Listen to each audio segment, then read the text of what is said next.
datang di podcast Pengadilan Agama Yogyakarta. Perkenalkan, nama saya Saura Ayu. Saya sebagai host pada podcast kali ini. Untuk narasumber kali ini yaitu terdapat Bapak Dr. Kiai Haji Ahmad Zuhudi, SHMU. Bagaimana Bapak kabarnya? Sehat? Alhamdulillah sehat. Ayu gimana, sehat juga ya? Alhamdulillah Bapak sehat. Sedikit kami informasikan tentang Bapak Zuhudi. Beliau adalah salah satu hakim di Pengadilan Agama Yogyakarta yang mengawali karirnya di Direktorat Jenderal Badan Peradilan Agama tahun 1986. Pada masa ini masih di bawah naungan Departemen Agama. Sebelum menjadi hakim, beliau sempat menjadi jurusita dan wakil sekretaris, kemudian diangkat menjadi hakim pertama di Pengadilan Agama Bantul pada tahun 1997 hingga sekarang. Pada kesempatan kali ini, kami akan sedikit berbincang-bincang Bapak terkait isu yang sempat ramai nih diberitakan di media sosial, yakni tentang perkawinan beda agama. Sebelum kita membahas tema kali ini, mungkin kita perlu mengetahui terlebih dahulu sebenarnya apa kewenangan peradilan agama Bapak. Pada khususnya merujuk pada surat edaran Mahkamah Agung nomor 2 tahun 2023 tentang petunjuk bagi hakim dalam mengadili perkara permohonan pencatatan perkawinan antar umat yang berbeda agama dan kepercayaan. Karena saya yakin masih banyak masyarakat yang di luar sana belum mengetahui tentang lembaga peradilan agama, atau justru mereka hanya mengetahui pengadilan agama itu lembaga yang hanya menangani perceraian saja. Untuk itu langsung saja Bapak, menurut Bapak apa dan bagaimana kewenangan pengadilan agama? Ya, terima kasih Mbak Saura. Sebetulnya kewenangan pengadilan agama itu ada dua. Ya, yang pertama kewenangan absolut, yang kedua kewenangan relatif. Kewenangan absolut menyangkut jenis perkara. Sesuai dengan pasal 49 Undang-Undang Nomor 7 Tahun 89, ada beberapa yang diamanatkan kepada pengadilan agama. Yang pertama masalah perkawinan. Nah, masalah perkawinan ini itemnya sangat banyak. Ada 20 item lebih. Kemudian masalah kewarisan, menentukan berapa bagian masing-masing, siapa ahli warisnya, dan bagaimana pembagiannya, itu masalah kewarisan. Kemudian juga masalah wakaf, ya, masalah zakat, infak, dan sedekah. Kemudian yang terakhir kita juga mendapatkan tambahan kewenangan tentang ekonomi syariah. Itu kalau kita bicara tentang kewenangan absolut ya bagi lembaga peradilan agama. Nah, terkait dengan perkawinan beda agama yang tadi disinggung ya, berdasarkan surat edaran nomor 2 tahun 2023 dari Mahkamah Agung, sebetulnya ada poin-poin yang biasanya diajukan oleh para pihak ke pengadilan agama. Yang jelas kalau untuk pelaksanaan perkawinan itu bukan kewenangan peradilan agama. Lembaga peradilan agama itu hanya menangani perkara yang merupakan ekses dari terjadinya perkawinan. Jadi bukan perkawinan itu sendiri. Misalnya yang pertama tentang permohonan isbat nikah, ya, atau pengesahan nikah, di mana ada pasangan yang menikah yang dilakukan tidak sesuai dengan ketentuan undang-undang, yakni tidak dicatatkan atau dilaksanakan sebelum undang-undang perkawinan lahir, itu lalu diajukan penetapan atau pengesahan nikah. Nah, itu akan disahkan, akan diisbatkan oleh pengadilan agama manakala perkawinan itu adalah perkawinan sesama orang Islam. Perkawinannya itu telah memenuhi ketentuan hukum material sebagaimana ditentukan dalam undang-undang perkawinan dan dalam ahkamul munakahat.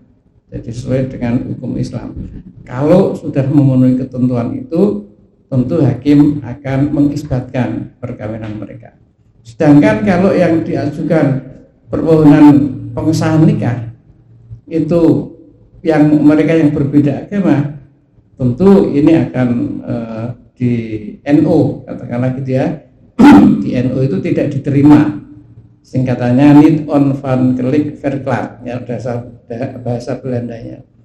Jadi hakim belum masuk kepada pemeriksaan materi permohonan, tetapi permohonan itu akan di NO karena dalam pandangan hakim itu sudah mengandung cacat formil.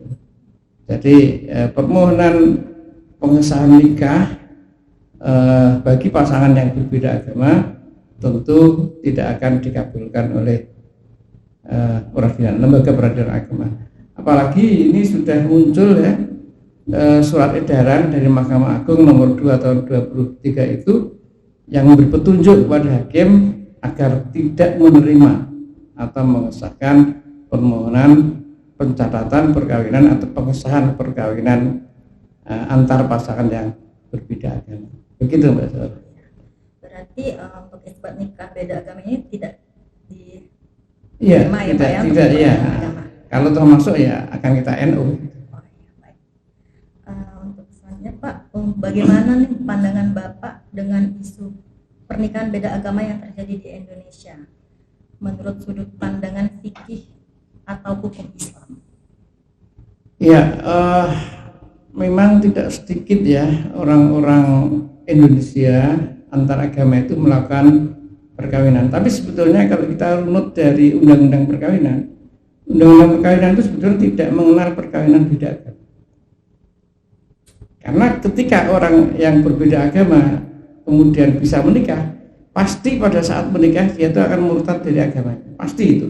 Meskipun murtadnya itu keluarnya itu hanya 1 menit, kemudian dia balik lagi ke agama lain. Sehingga bagi orang yang menikah di KUA itu pasti akan dicatat bahwa suami istri itu beragama Islam. Soal dia kemudian murtad lagi itu masalah lain, tapi pada saat dia nikah pasti dia keluar dari agamanya dan beragama Islam. Nah tentu kita tidak mengharapkan agama untuk main-main seperti itu ya. Jadi kalau masuk Islam ya mestinya harus betul-betul menjadi muslim atau muslimah yang baik, tidak hanya sekedar untuk kepentingan keduniaan seperti itu.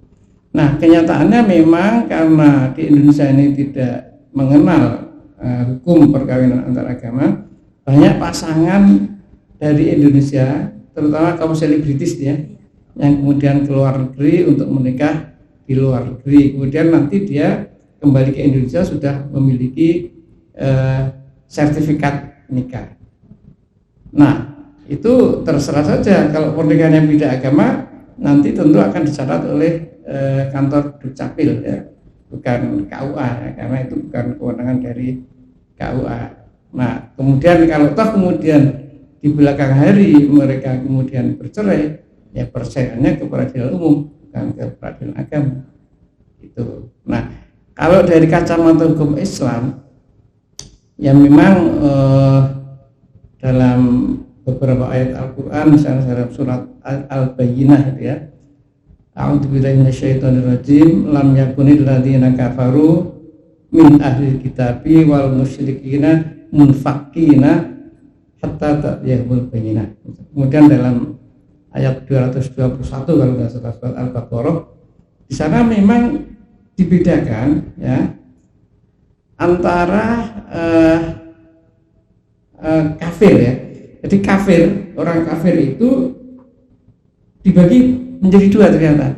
Satu kafir dari ahlul kitab dan satu kafir musyrik. Nah, memang untuk ahlul kitab ini masih ada kontroversi sebetulnya. Ada perdebatan di kalangan ulama, boleh nggak orang Islam menikah dengan ahlul kitab meskipun dia orang kafir. Tetapi karena dia ahlul kitab, masih ada yang memperbolehkan. Ulama masih ada yang memperbolehkan. Misalnya nanti bisa kita lihat dalam tafsir Ibnu Katsir ya, ketika menafsirkan ayat 221 Al-Baqarah itu pasti ada peluang. Meskipun kemudian Khalifah Umar melarang, karena kalau nanti orang Islam justru memilih wanita-wanita musyrik, wanita ahlul kitab, ya, nanti malah wanita-wanita muslimah malah banyak ditinggalkan. Itu alasan dari Umar itu antara lain seperti itu. Nah, sedangkan untuk wanita non ahli kitab, musyrik non ahli kitab, kafir non ahli kitab, itu yang disebut dengan musyrik. Nah, siapa mereka? Mereka adalah pengikut agama Wathani namanya. Jadi kalau ahli kitab itu kan Yahudi Nasrani ya, karena mereka mengikuti agama yang oleh Allah diberikan kitab. Sedangkan di luar itu adalah pengikut agama Wathani. Agama Wathani itu agama ciptaan manusia. Nah, ini yang sama sekali tidak boleh. Tetapi dalam perkembangannya ya, seperti Imam Nawawi dan sebagainya dalam Al-Majmu' itu, dan banyak ulama sekarang mengatakan untuk masa sekarang ini sebetulnya ahli kitab itu enggak ada. Kenapa? Karena mereka sudah mengubah kitab-kitab sucinya yang diturunkan oleh Allah, sehingga untuk dikatakan sebagai ahli kitab itu sudah enggak layak lagi. Karena itu dilarang meskipun dengan ahli kitab gitu. Nah, ini kalau dalam pandangan hukum Islam, saya kira kajian tentang keislaman hal seperti itu, dan itu kemudian sinkron. Larangan menikah dengan beda agama itu sebetulnya sinkron dengan Undang-Undang Nomor 1 Tahun 74. Saya kira ini bagus sekali untuk Indonesia ini gitu. Kalau yang saya pahami seperti itu ya. Tapi juga kebanyakan kan kayak kata Bapak tadi, kayak selebriti itu kan banyak nikah di luar baru dia mencatatkan pernikahannya di sini. Ya, kebanyakan sih kayak gitu. Selanjutnya Pak ya, untuk menurut Bapak, ketika terjadi perkawinan beda agama, banyak mudaratnya atau maslahatnya? Saya menyimpulkan dari berbagai pengamatan saya dan pengalaman saya sebagai hakim yang kadang-kadang mendapatkan kasus-kasus perceraian karena beda agama, itu jelas banyak mudarat. Karena apa? Mereka sebetulnya tidak bisa bersatu. Karena sebetulnya suami istri kan harus bersatu, bukan hanya lahir tapi batin, bahkan juga bersatu dua keluarga besar yang menjadi latar belakang dari masing-masing suami istri itu juga seharusnya harus bersatu.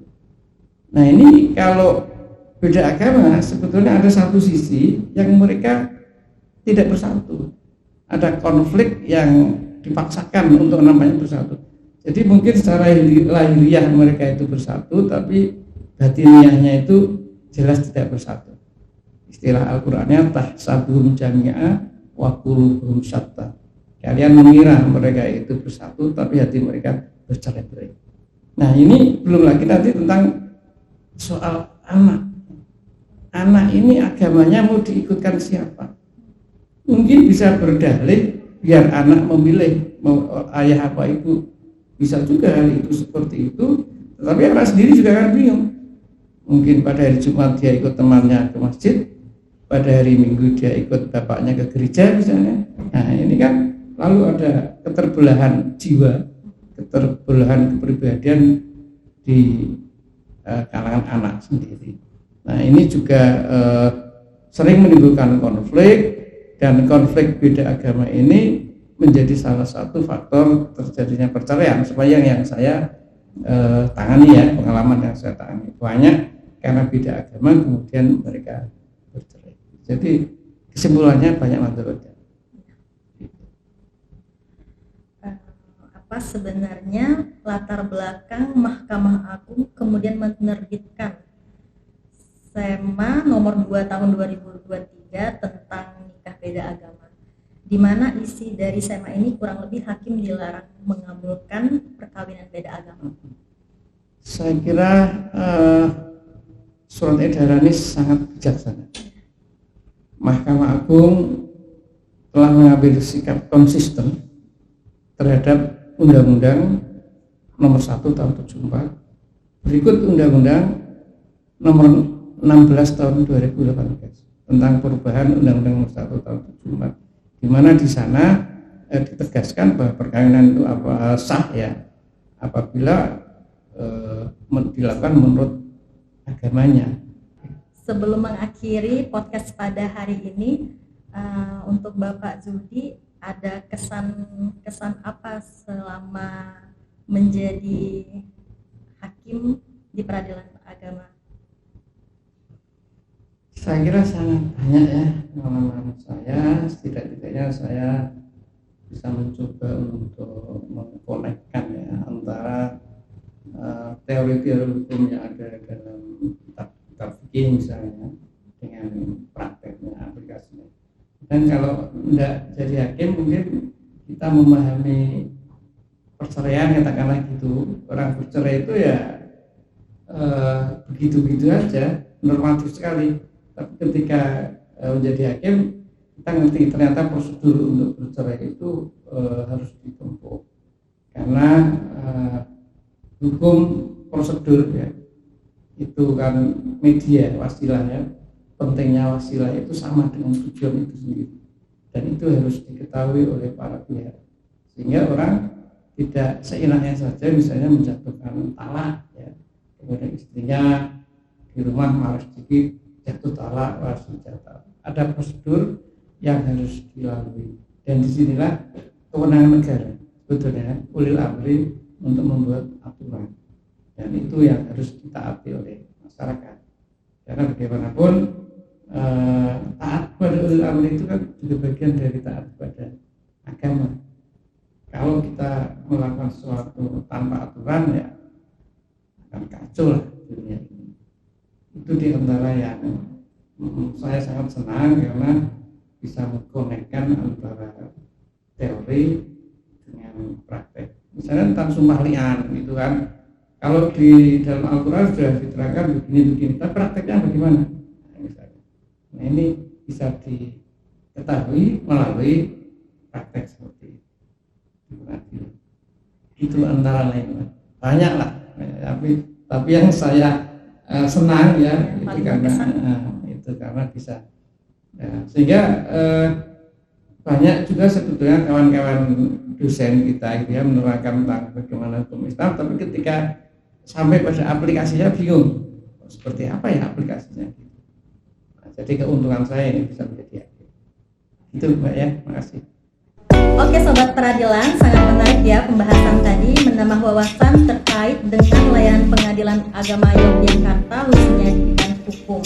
Demikian podcast kita kali ini. Terima kasih banyak Bapak Zuhdi atas partisipasinya, atas kesempatannya, dan terima kasih juga untuk Sobat Peradilan telah mendengarkan podcast kami.